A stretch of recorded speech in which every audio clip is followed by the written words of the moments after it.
राष्ट्रपति ने देश के 44 शिक्षकों को किया सम्मानित, कहा हर छात्र में होती है अलग क्षमता। प्रधानमंत्री नरेंद्र मोदी 7 सितंबर को करेंगे शिक्षक पर्व कार्यक्रम को संबोधित। संजय राउत ने केंद्र सरकार से किया सवाल, आप नेहरू से इतनी नफरत क्यों करते हैं।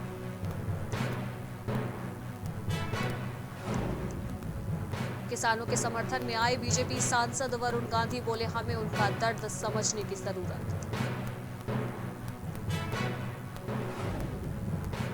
कोरोना का संकट कायम, 24 घंटे में आए 42,000 नए मामले, 308 लोगों की हुई मौत।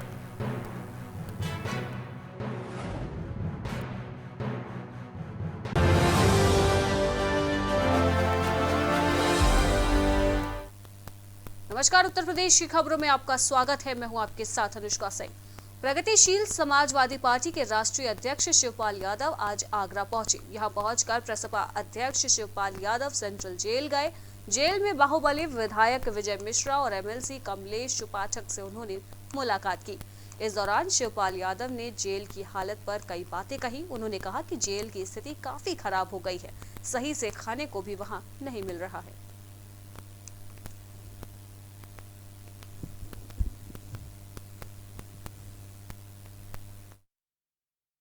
ये दोनों विधायक हैं और कोरोना से पहले से तो मुलाकात नहीं हो रही थी किसी की, तो मैंने तो आप उस दिन देखा ही था, आज तक के मैं उसमें भी बोला था, जेलों में बंदियों का शोषण हो रहा है, खाना भी अच्छा नहीं मिल रहा है और जो भी बीमार हैं, कोई बुखार है, किसी को कुछ है, किसी को हार्ट का भी है, किसी को थ्रोसिस है, तो ये सब इलाज मिलना चाहिए, वो भी नहीं मिल रहा है। और 2 साल से जब से कोरोना हुआ है तब से तो किसी ने सुध ही नहीं ली है, छोड़ दिया है। अंबेडकर नगर के जिला पंचायत सभा कक्ष में शिक्षक सम्मान समारोह का आयोजन किया गया। शिक्षक दिवस के अवसर पर जनपद के जिला पंचायत सभा कक्ष में अच्छा काम करने वाले शिक्षकों को सम्मानित किया गया। इस अवसर पर शिक्षकों को अंग वस्त्र और प्रशस्ति पत्र भी प्रदान किए गए। विधायक आलापुर अनीता कमल ने अपने संबोधन के दौरान शिक्षकों को सर्वोपरि बताते हुए कहा कि हर व्यक्ति के जीवन में शिक्षक का बड़ा ही महत्व होता है।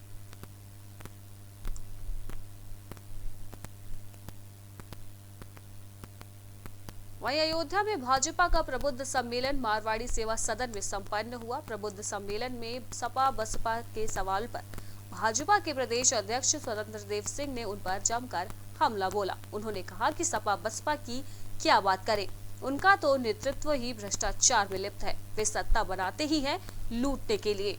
उन्होंने कहा कि जातिवाद का बोलबाला है, साथ ही नियुक्तियों में भ्रष्टाचार है। आगे पीएम मोदी की और सीएम योगी की तारीफ करते हुए स्वतंत्र देव सिंह ने कहा कि देश में मोदी और प्रदेश में योगी नेतृत्व कर रही हैं। हमारा मुख्यमंत्री ईमानदार है, गरीबों की सेवा करने वाला ये मुख्यमंत्री है। वह सत्ता राज्य को लूटने के लिए बनाते हैं, जातिवाद का बोलाबाला रहता है, नियुक्तियों में भ्रष्टाचार, बाकी में भ्रष्टाचार। आदरणीय योगी जी राज्य का नेतृत्व करते हैं, देश में आदरणीय मोदी जी नेतृत्व करते हैं। एक ईमानदार मुख्यमंत्री, परिश्रमी मुख्यमंत्री, गरीबों की सेवा करने वाला मुख्यमंत्री, और आज गुंडागर्दी पर कंट्रोल है, अपराध पर कंट्रोल है। आज सिद्धार्थनगर में सैकड़ों गांव बाढ़ की वजह से पूरी तरह से प्रभावित हो चुके हैं। अधिकारी कर्मचारी बाढ़ क्षेत्र गांव का लगातार दौरा भी कर रहे हैं, लेकिन कुछ गांव तक अभी अधिकारी कर्मचारी नेता नहीं पहुंच पाए हैं। बासी तहसील क्षेत्र के तिवारीपुर पश्चिमी के राजस्व गांव पिपरी में बाढ़ से फसलें पूरी तरह से प्रभावित हो चुकी है। वहीं कई घरों में बाढ़ का पानी जमा हो गया है। पानी भर जाने से लोगों को दूसरे के घर में जीवन यापन करना पड़ रहा है। ग्रामीणों ने बताया कि फसलें बुरी तरह से प्रभावित हो चुकी है। हम लोग अपना परिवार का भरण पोषण कैसे करेंगे, ये हमारी समझ में नहीं आ रहा। वहीं अभी तक गांव में कोई भी अधिकारी या कर्मचारी हमारी सुध लेने के लिए नहीं पहुंचा है। एक बार लेखपाल आए थे, वो भी गांव के बाहर से ही चले गए। रामानंद नाम है, ग्राम पिपरी से हैं। बाढ़ से तबाही मची है, कोई सुविधा अभी नहीं मिला है भैया, क्या करें। खाने पीने से बहुत दिक्कत है, घर में पानी हट गया है, बहुत दिक्कत परेशानी से जूझ रहे हैं बच्चे लोग इधर से। इस वक्त पूरा फिरोजाबाद डेंगू और वायरल बुखार से जूझ रहा है। अब तक सैकड़ों से ज्यादा बच्चों की मौत इसी वजह से हो चुकी है।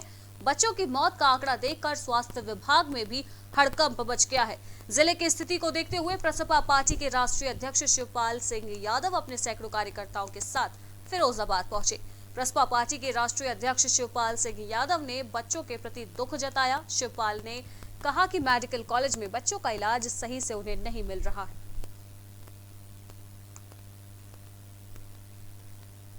आगामी 2022 के चुनाव को लेकर सपा पार्टी ने कमर कस ली है। आज औरैया पहुंचे इटावा जिला पंचायत अध्यक्ष अंशुल यादव ने पार्टी की रणनीति को लेकर कई बातें कही। बता दें कि पूर्व सीएम अखिलेश यादव के चचेरे भाई अंशुल यादव ने कहा कि भाजपा और बसपा के द्वारा चलाए जा रहे प्रबुद्ध सम्मेलन पर सपा सभी वर्गों का सम्मान करती है। इसी के साथ उन्होंने दावा किया कि इस बार हमारी पार्टी अच्छा प्रदर्शन करेगी और 400 से ज्यादा सीटें लेकर आएगी। बात आती है तो उसको हम लोग संज्ञान में लेंगे और उसमें जो भी वो लोग सुझाव देंगे, जिसको भी शिकायत करेंगे उसका निराकरण करने का काम करेंगे, उनको संतुष्ट करने का काम करेंगे। और ऐसी कहीं बात होगी भी तो उन लोगों को जो भी मदद होगी उनकी मदद और उनको सम्मान देने का काम समाजवादी पार्टी का। वहीं शिक्षक दिवस के अवसर पर अयोध्या में भी शिक्षक दिवस पर प्रदेश सरकार ने 225 शिक्षकों को सम्मानित किया। 75 बेसिक शिक्षा विभाग के, वहीं 75 माध्यमिक शिक्षा विभाग और 75 उच्च शिक्षा के शिक्षकों को सम्मानित किया गया। एसएसबी इंटर कॉलेज में आयोजित कार्यक्रम में 150 शिक्षकों का सम्मान किया गया। शिक्षा मंत्री सतीश चंद्र द्विवेदी ने शॉल और प्रशस्ति पत्र देकर शिक्षकों को सम्मानित किया है। इस दौरान शिक्षा मंत्री सतीश द्विवेदी ने कहा कि अमृत महोत्सव के रूप में शिक्षक दिवस पूरे प्रदेश में मनाया गया है। प्रदेश के सभी जिलों में शिक्षकों को सम्मानित किया जा रहा है। सतीश द्विवेदी ने कहा कि देश की मोदी सरकार व प्रदेश की योगी सरकार उत्तर प्रदेश के गरीब मजदूरों, किसानों के बच्चों को गुणवत्तापूर्ण शिक्षा देने के लिए कृत संकल्पित है। अयोध्या में भी आज शिक्षकों के सम्मानित किया गया है। आपको बता दें कि शिक्षक दिवस के मौके पर 225 शिक्षकों को आज सम्मानित किया गया, जिसमें कई विभागों के शिक्षक शामिल थे।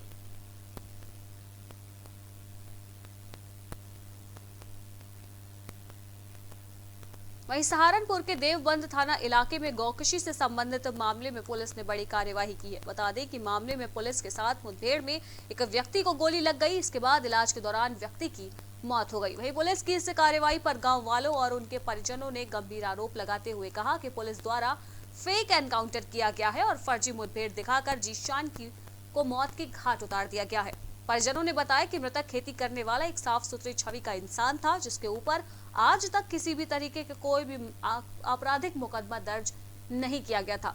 आगे ग्रामीणों ने यह भी कहा कि ऑपरेशन क्लीन के नाम पर निर्दोष लोगों को सजा इस वक्त दी जा रही है, इसलिए अब ग्रामीण हंगामा करते हुए पीड़ित परिवार को न्याय दिलाने की बात कह रही हैं। घटनास्थल पर पहुँच कर ने जो देखा वहाँ मीट वीट था यही देखा भाई, और बाकी जो है उसके बाद 4 बजे के करीब 1 घंटे के उसमें चलता रहा। वो जीसीबी मंगाने के लिए बोल रहे मुझे, मैं फ़ोन किया इधर उधर, तो जीसीबी 1-1.5 घंटे के बाद आई। बाद में मैंने कहा ठीक है जी। उन्होंने पूछा कैसे आदमी है, मैंने बताया तो ठीक है। एक असील जो है वो रिक्शा चलाता है, जीशान का इसका खेती बाड़ी का काम है, अपना 40 बीघे के करीब इसका ज़मीन है। और उसके बाद में आधे घंटे के बाद तकरीबन फिर उन्होंने बताया मुझे भाई जीशान के पैर में गोली लग गई।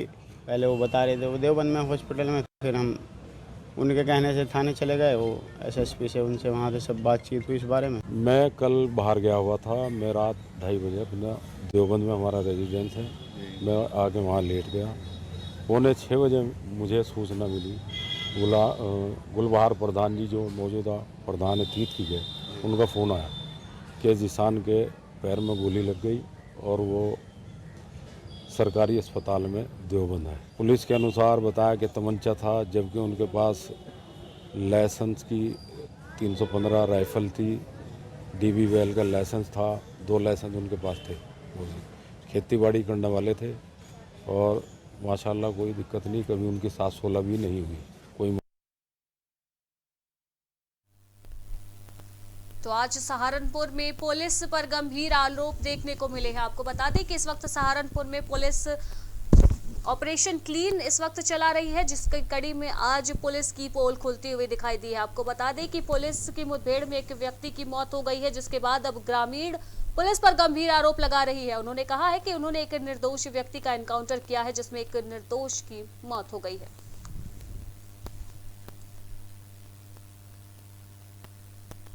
वहीं बुलंदशहर में बाइक चोर गिरोह के सदस्यों को मुठभेड़ में पुलिस ने गिरफ्तार कर लिया है। गिरफ्तार हुए गिरोह के सदस्यों के पास से पुलिस ने चोरी की बाइक और 3 तमंचे भी बरामद किए हैं।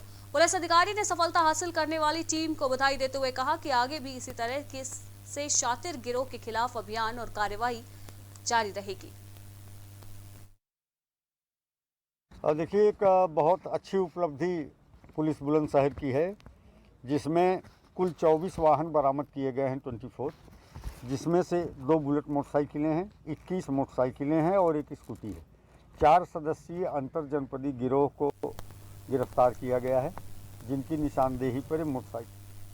वहीं संभल में पुलिस अधीक्षक के निर्देश पर पुलिस की टीम को सफलता मिली है, जहां गौ तस्करों के विरुद्ध चलाए जा रहे अभियान में आज मुखबिर की सूचना पर चेकिंग के दौरान 3 अभियुक्तों को गिरफ्तार कर लिया गया। पुलिस की पूछताछ में अभियुक्तों ने बताया कि हम तीनों सगे भाई हैं और रोजी रोटी का धंधा न होने के कारण तीनों इस तरीके का काम कर रहे हैं और जंगल में घूमने वाले गौवंश पशुओं को बरामद करते हुए उपकरणों से जगह जगह पर उनको मारकर अपने काम को वो अंजाम देते थे। अब फिलहाल पुलिस ने तीनों तस्करों के खिलाफ कड़ी कार्रवाई की बात कही।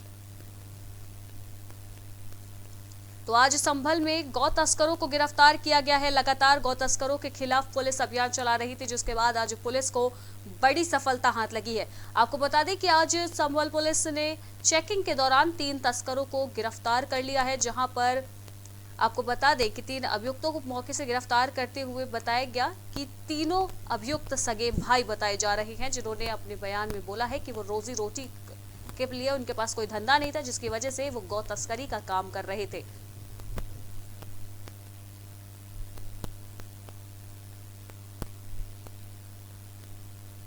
और इसी के साथ उत्तर प्रदेश की खबरों में फिलहाल इतना ही। देश दुनिया की बाकी की तमाम खबरों के लिए आप बने रहिए प्राइम टीवी के साथ। नमस्कार।